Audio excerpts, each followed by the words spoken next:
Bueno, pois nesta semana do medio ambiente consideramos imprescindible falar da auga. E así como estou convencida de que a nivel de xestión da auga as traídas levan feito un papel espectacular e magnífico que é destacado por moitísimos concellos e por outros, outra xente no noso país e que servimos como exemplo, tamén quixemos buscar algunha solución alternativa á depuración, ao saneamento, non? No Concello de Tomiño estamos moi preocupados por pechar o ciclo da auga. Queremos contribuir a un entorno máis sostível e parecenos fundamental, igual que o lixo, pois tratar a auga de maneira adecuada. A verdade é que levamos anos investindo millóns de euros en saneamento, millóns de euros. No Concello temos máis de 100 kilómetros de tubería enterrados, pero sabemos que hai lugares a donde non chegamos e donde non vai ser fácil chegar nos próximos anos. E para eses lugares queremos buscar solucións alternativas, tamén queremos darlle unha solución a eses lugares que ou ben por non ter colector xeral ou por estar máis alonxados teñen dificultade para poder depurar as súas augas residuais, porque estamos convencidos de que temos que comprometernos co medio ambiente e a auga é unha parte fundamental o tratamento da auga, non? Para iso, levamos anos preocupados, tratando con especialistas, buscando persoas, buscando outros exemplos, visitando outros lugares onde se fan outras prácticas, e para iso hoxe temos con nós a dúas persoas que son auténticos especialistas no tema da xestión da auga, non? Un deles é José Luis Peraza, que nos acompaña hoxe, que ven dende Canarias, que é un enxeñeiro técnico, é unha persoa especialista en residuos, en enerxías renovables, ten proxectos pioneiros nas Illas Canarias para a xestión da auga en lugares que están alonxados, en lugares de difícil acceso, e a verdade é que estivemos con el xa por videoconferencia, resultou-nos moi interesante e hoxe nos acompaña aquí en Tomiño nesta Semana do Medio Ambiente. E temos a Marián Lago, que é a enxeñeira técnica de Aqualia e tamén a nosa xefa de servicio de Aqualia, que é a empresa responsable do saneamento en Tomiño, non? Bueno, a mí me gustaría falar con eles de maneira distendida, pois que pensan do saneamento, da depuración, cual é o futuro para o saneamento en Tomiño, porque realmente, eso que vos comentaba antes dos 100 kilómetros de tubería enterrada xa en este momento no Concello de Tomiño, que solución hai, que outras infraestructuras hai, que vai pasar co mantemento desa infraestructura no futuro, quen vai manter esa infraestructura, que custes vai a ter.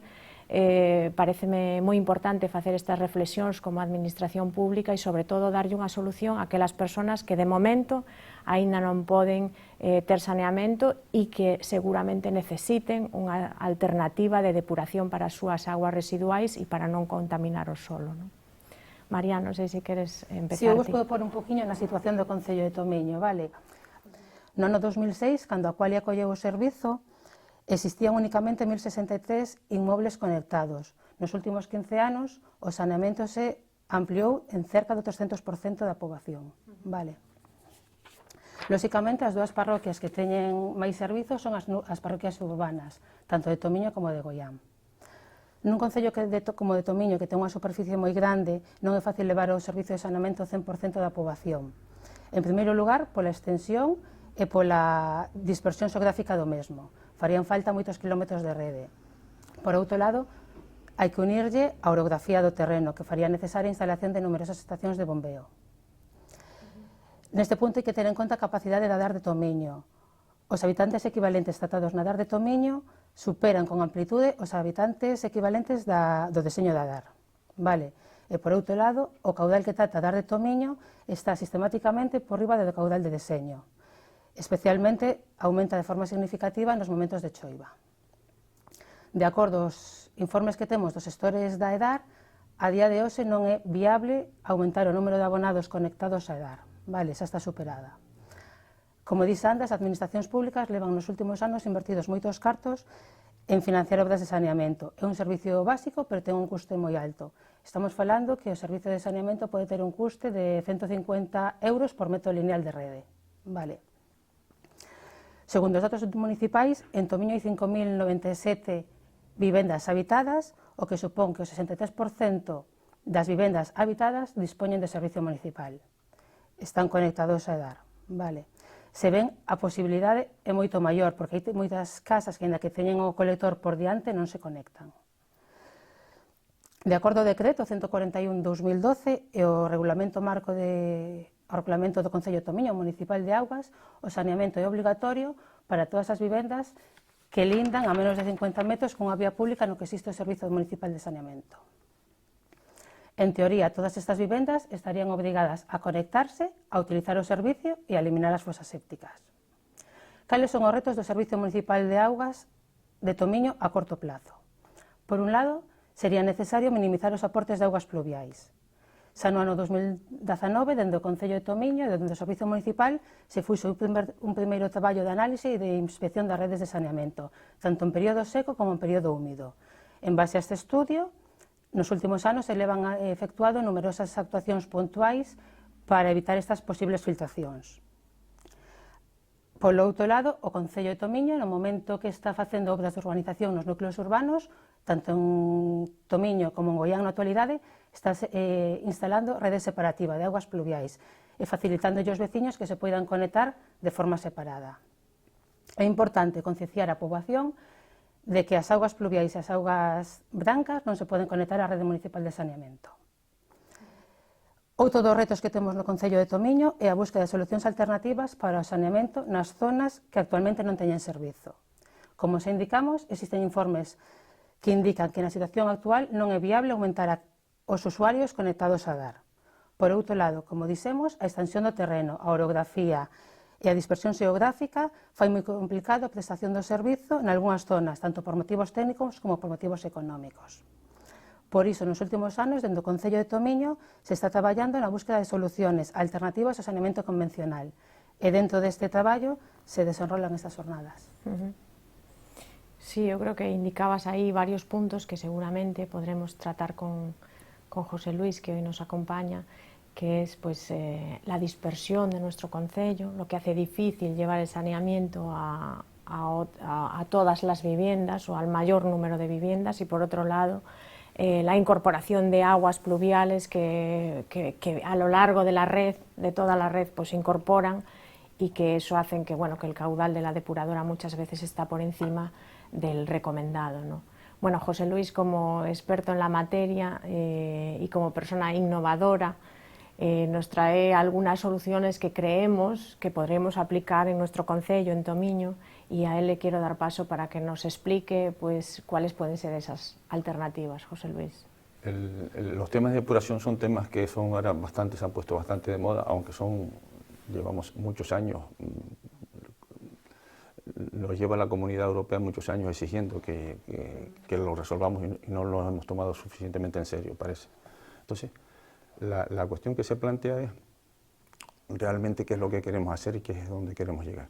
O sea, llenamos todo de tuberías o buscamos soluciones para intentar que las tuberías, siempre habrá que ponerlas, pero sean los menos kilómetros posibles.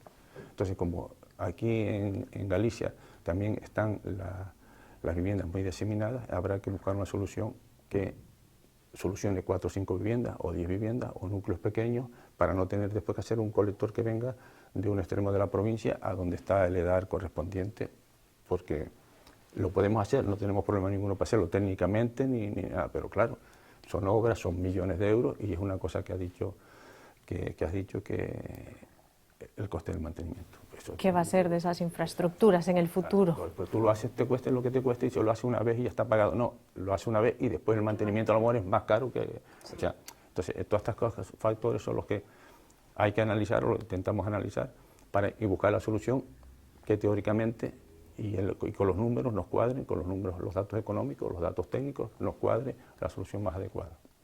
Después esto de la depuración es un problema que es un problema natural, o sea, la depuración es algo que hace la naturaleza automáticamente, ha hecho siempre, son los ciclos de la vida, si así no hubiera, podemos llamar el sistema de depuración a lo que pasa con el árbol, que tira la hoja, los animalitos, y este sistema se llama las cadenas tróficas, entonces todo vuelve, tiene un círculo, son unos círculos que hay que cerrarlos, como muy bien has dicho, vamos a ver si cerramos el ciclo del agua, en este caso el ciclo del agua, pero en el ciclo del agua va incluido el ciclo de la materia orgánica, que es fundamental porque es el que nos genera la vida, el ciclo de la materia orgánica es el que genera la vida.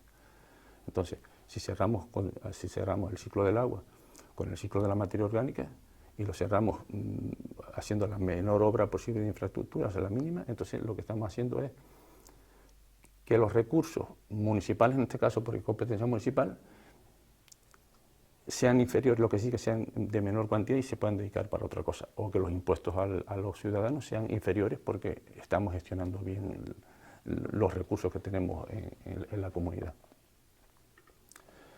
¿Qué diferencia?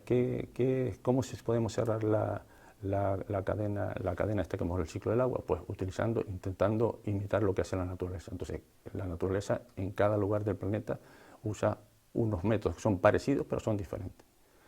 Entonces, los procesos de descomposición de la materia orgánica son dos, como se estuvieron hablando antes, principalmente son dos, uno son de compostaje y otros son de biodigestión. Ahí están los dos caminos para hacerlo. Los biodigestión son acuosos, son en agua, y los de compostaje son en seco. Unos son en seco y otros son en agua. Los procesos de biodigestión son muy rápidos. Comparado con los de compostaje, son procesos que se hacen muy rápido porque las bacterias tienen una movilidad muy grande y no tienen límite de carga orgánica. Según el método que utilices, los de biodigestión no tienen límite de carga orgánica, al contrario, cuando le vas aumentando la carga orgánica se hacen más compactos y los compuestos, y entonces al hacerse sus procesos más rápidos podemos hacer en el mismo sitio todos los procesos que se hacen en otros tipos de operación que no se utiliza la biodigestión. Por ejemplo, los dos activos, y después resulta que tienes que sacar los lodos y tienes que llevarlos a vertedero. Entonces, en el proceso de biodigestión, la biodigestión es capaz de degradar los lodos hasta mineralizarlos y es capaz de degradar las grasas hasta degradarlo. Entonces, esto todo se hace en un solo depósito, y entonces ya sale un líquido que tiene toda esta materia orgánica y que lo hemos convertido en un abono orgánico. Y entonces ahora pues, ahí hacemos el tratamiento que lo obliga la ley al municipio, que es hacer el tratamiento secundario. El tratamiento primario es el desbaste, que para todos es igual, que es quitar, en este caso son las toallitas, que es ahora lo que nos preocupa a todos, son las toallitas, aparte de los plásticos, la bolsa, pero principalmente las toallitas, lo que nos está ahora, lo que estamos sacando en el desbaste, pero en la salida del biogestor estamos sacando un abono orgánico. Hemos cogido una cosa que catalogamos como residuo, pero hemos hecho un proceso natural, lo hemos sometido a un proceso natural y hemos conseguido un abono orgánico. Un abono orgánico y lo vamos a tratar como tal. Entonces, el abono orgánico es para las plantas, se ha degradado para las plantas. Entonces ya ponemos un humedal que es sin agua, o sea, seco, donde el agua pasa por el interior para evitar el contacto con la atmósfera. Y con estas plantas lo que vamos a hacer es quitar los elementos que la ley nos dice que tenemos que sacar. Nitrógeno, fósforo principalmente, porque ya el DBO, el DQO, todo eso ya lo hemos degradado, la nitrificación, todo eso lo hemos hecho dentro del biodigestor. Entonces ya lo vamos a sacar para ponerlo en disposición.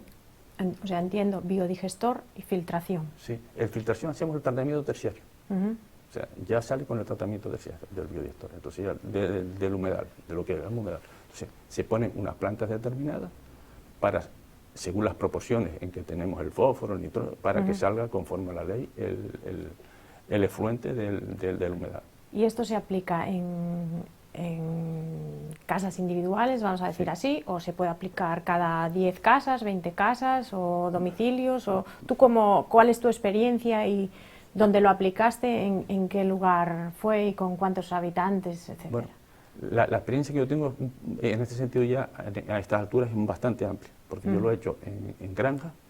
En granjas. En granjas, que tienen una concentración orgánica muy grande. Ajá. Y después lo he hecho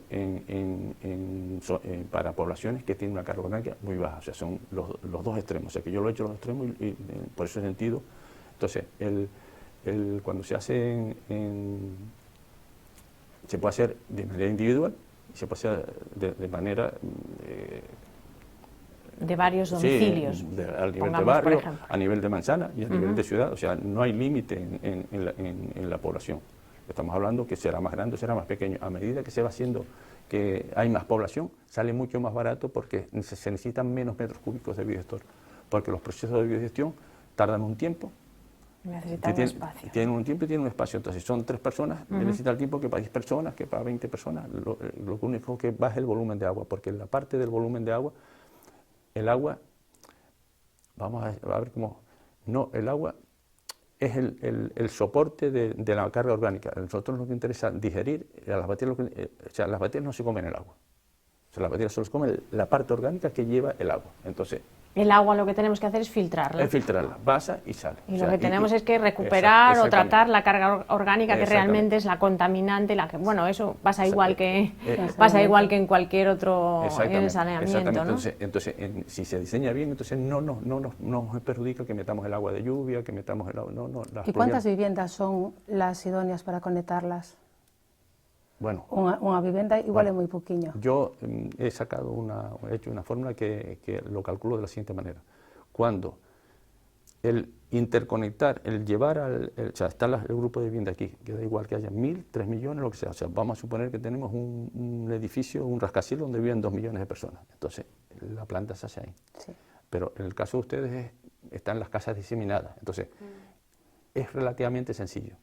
¿Cuánto vale el tubo de traerlo y cuánto vale la depuradora? Cuando el tubo iguala el precio de la depuradora, ya se quita el tubo, ya es preferible poner la depuradora. ¿Por qué? Porque como estamos generando un recurso y un beneficio con lo que estamos haciendo, entonces no interesa que se disperse, que se separe, se esté lejos el beneficio digamos que es un poco acercar la solución al problema, sí, en vez de alejarlo, porque lo que pasa con el saneamiento es que mucha gente dice, bueno, lo que realmente es que me quita un problema, que me quita las aguas fecales o las aguas sucias, pero a lo mejor no es el tratamiento o no es la solución idónea para un lugar disperso como puede ser Tomiño, ¿no? Por eso que a lo mejor acercar la solución a ese problema pues puede ser beneficioso, dependiendo de la distancia que haya entre las casas, incluso en cada domicilio, de manera individual. Lo que pasa es que cuando lo hacemos individualmente, en proporción sale más caro. Claro, lógicamente. O sea, será más barato hacer 10 casas que hacer uno en cada casa, ¿no? Exacto. Siempre que la distancia no sea enorme. Exactamente. Ese es el criterio. Ese es el criterio que hay que valorar. Para evaluarlo. Y si, por ejemplo, esa agua habría que verterla a una red de un regato, a pluviales, puede ir a la cuneta, se puede verter a cualquier lado. Claro, porque hay una normativa y la cumple. Nosotros podemos llegar a lo más estricto, o sea, nosotros podemos creer que el agua salga así, salga para beber. Podemos llegar a verter en un regato porque cumple todos los parámetros que tiene Confederación para verter. Sí, exactamente. Entonces, eso depende del volumen. El agua tiene que salir como eso. Si no sale como eso, no lo estamos haciendo bien, porque esta agua que nosotros estamos cogiendo aquí, que sale de ahí, animales muertos en el monte, veneno que se echa en el monte, arboleda que cae y se pudre, los gusanitos que se mueren, los pajaritos que se mueren, ese es el agua que bebemos.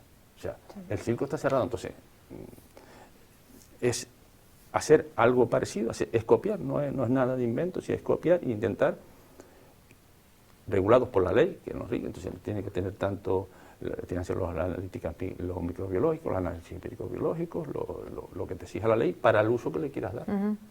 O sea que sería emular, digamos, el ciclo natural que nos lleva a tener agua de beber y que no hay ningún filtro en la naturaleza de per se, hacer el filtro natural y todo ese proceso natural también. Intentar.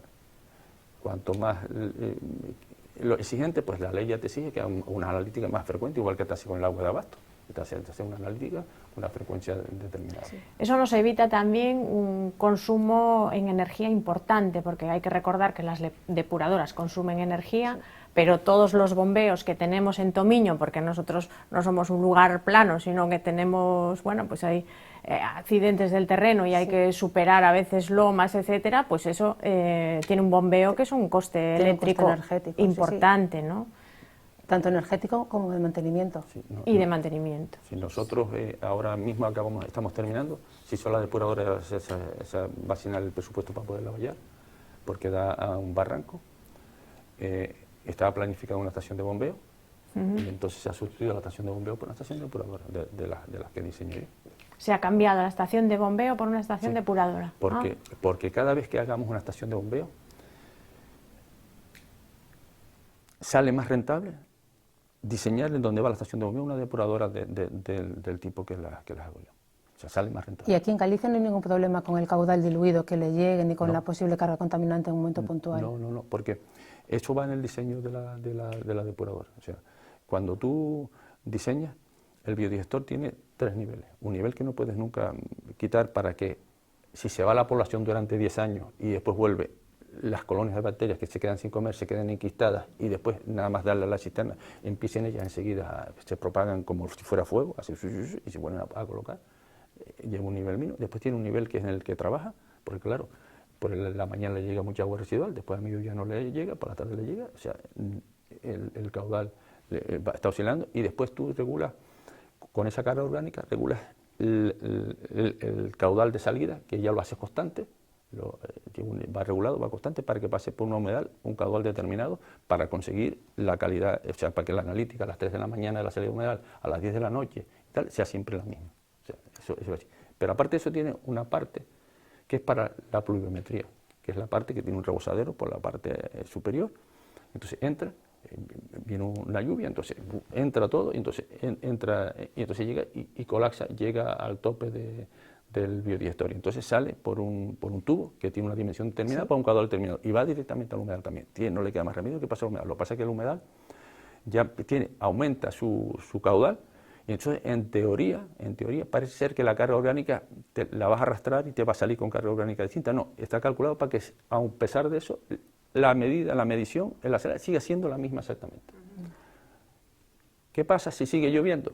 Si sigue lloviendo, entonces, como tiene un caudal de salida, al intentar entrar no puede, solo puede entrar lo que está saliendo y entonces sube el nivel en la arqueta, después de la arqueta de desbaste, sube el nivel y entonces ese nivel que es agua limpia, porque es agua limpia, va directamente al humedal por la parte superior. Son pluviales, digamos, sí, ¿no? Pero va directamente al humedal por la parte superior y no le queda más remedio que pasar por todo el filtro del humedal. O sea que siempre sale el agua limpia, siempre sale el agua exactamente igual. ¿Y cuál es la superficie que necesitaríamos para montar una estación de estas, por ejemplo, para 20 viviendas? Pues para 20 viviendas estaríamos hablando, cada zona es distinto, o sea, porque ya interviene la climatología, no es lo mismo que sea un sitio donde le da el sol todo el día o un sitio donde no le da el sol nunca. O sea, hay partes entonces eso influye en el humedal, en la capacidad del humedal, porque el humedal lo único que hace es absorber la energía solar y usamos energía, pero usamos la energía solar directamente, no la usamos eléctrica ni así. Esa energía la tenemos que sacar de algún sitio, la sacamos del sol. Entonces, si es una zona que tiene mucha sombra porque está metida en un sitio, entonces necesitará un volumen más determinado, porque eso lleva un cálculo también, y si hay una zona muy soleada, como suele ser las nuestras en Canarias, hace falta una superficie muy pequeña. Y el mantenimiento, porque es algo que nos preguntan también, como sabéis, pues hemos abierto a preguntas de los vecinos, la posibilidad de que puedan hacernos consultas, y bueno, una de las preguntas es precisamente el mantenimiento de un biodigestor y luego el tema del filtro. ¿Qué mantenimiento tendría y qué costes? Estamos siempre hablando que hemos hecho los cálculos adecuados y que lo hemos hecho todo correctamente. Entonces, si los hemos hecho bien, el mantenimiento se reduce a 2 clases de mantenimiento. Uno que es principal, que es el desbaste. La zona del desbaste es fundamental porque si todos los vecinos o los 4 vecinos que invierten ahí tiran 200 toneladas de toallitas. Toallitas, estamos siempre con las toallitas. También insistimos desde Acualia y el saneamiento municipal que no se pueden usar ni verter las toallitas en el saneamiento. Es que en la actualidad, como nos han salido tan de repente estas toallitas, nos han cogido a todos con el pie cambiado. Es un problema en todas las depuradoras. No es un problema, no hemos sabido resolverlo. O sea, nos ha cogido tan, es que no hemos sido capaces todavía de resolverlo. Supongo que habrá que tomarse una decisión porque nos está creando unos problemas, pero no en la depuradora, sino en la red. O sea, que atasca. Que no le echen la culpa solo a la depuradora, que es por todos lados. Entonces, tenemos ahí que nosotros lo vemos en Tomiño, sí, ¿no? Aparte, incluso en la parte privada de las acometidas también se producen numerosos atascos. Bueno, en los propios domicilios, digamos, que a veces hay atasco en los edificios, en las casas. Los atascos que había al salir de los edificios tiene que hacerse siempre una tanqueta de tarjeta de registro. De registro. Sí, entonces, lo que yo me he encontrado antes de las toallitas, porque las toallitas llevan pocos años, o los años van pasando también a una velocidad que da miedo, pero los problemas los estamos cogiendo ahora. Lo que era que sobre todo un niño tiraba una toalla por el retrete y la metía y le daba, y eso es lo que les parecía en otras cosas. Es fundamental que hacerse el registro este. Sí, nosotros en Tomiño, sí, en el límite con la propiedad, todas las acometidas llevan un registro. Por eso ya es importante y sobre todo pues si te cae también, si te puede caer el resaneamiento, un anillo o cualquier cosa, ¿sabes? Por ejemplo, por decir ya, o puede darle otro aspecto, sí, y lo puedes recoger un allí. Aspecto más positivo, ¿no? Sí, puedes recoger allí. Pero bueno, pero lo otro de la toalla es porque te tapones y entonces te rebosa el retrete y te rebosa el lavabo porque se ha quedado taponado con la toalla, porque es una cosa grande que normalmente los niños jugando suelen meterla por ahí. Bueno, ese es el mantenimiento fundamental, el desbaste. De eso no nos podemos liberar nadie. Eso no nos queda más remedio que tener un personal cualificado, porque si ve algo raro también lo tiene que notificar. Esto aquí está pasando algo raro, entonces tiene un personal y eso no lo podemos evitar. Pero después el resto, en los sistemas que yo diseño, no hace falta mantenimiento. Bien. Pero, ¿por qué? Porque si lo único que te puede decir que está funcionando incorrectamente es que empieza alguien a notar algo de dolor. Si se nota algo de dolor es que algo ya está empezando mal. Pero claro, ¿por qué hay que hacer el mantenimiento? Porque tú tienes que tener un personal que sepa hacer el mantenimiento, porque si a los 15 años de hacerlo aparece mal olor, dice, ¿yo qué hago aquí? Entonces necesito un personal. ¿Y en qué consiste el mantenimiento? Pues en comprobar que las llaves del regular del caudal están bien, que la vegetación se pode para que no se vaya cayendo encima y tenga un aspecto agradable, sea un aspecto como si fuera un jardín. La verdad son jardines de una frondosidad increíble. O sea, entonces, si tienes un mantenimiento que se puede reducir a uno de jardinería, entonces te mantiene aquello que da gusto, que da gusto estar allí. Si lo quieres dejar en manos de Dios, pues ya cuando venga el problema habrá que solucionarlo. Pero quiero decir que el problema no va a surgir pronto, sino el problema surgirá cuando algún vecino se queje, mira, que esto está dando mal olor, entonces algo ha pasado. O sea, unas raíces se han metido por una tubería se rompió por el motivo que sea, cualquier cosa esa. El humedal en sí va, con respecto al terreno, va más alto, o sea que cuando vienen estas aguas de lluvia, pluviometría, ya está calculado por encima del humedal para que no puedas desbordarse por los lados, para que salga siempre por la salida. Siempre filtrado. Sí, siempre filtrado y por la salida, y controlada la salida. Siempre controlada la salida.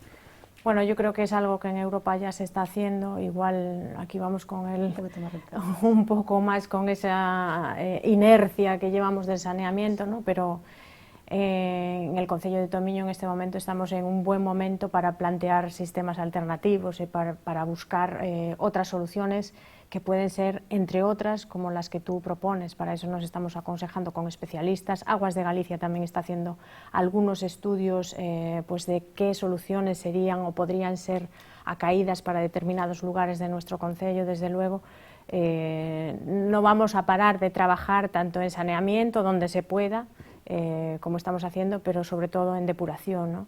Y en buscar outros xeitos alternativos de facer depuración, de cerrar o ciclo da auga, que nos parece fundamental, igual que estamos facendo pois, en este momento co residuos, ca compostaxe, queremos cerrar o ciclo da auga, porque si somos xa unha referencia en temas de xestión coas nosas traídas da auga a nivel de toda Galicia, por que non ser tamén unha referencia en temas de depuración tamén para toda Galicia? Así que eu estou convencida de que vamos a iniciar un novo camiño que nos leve a que moitos máis veciños e veciñas poidan depurar as súas augas residuais no futuro.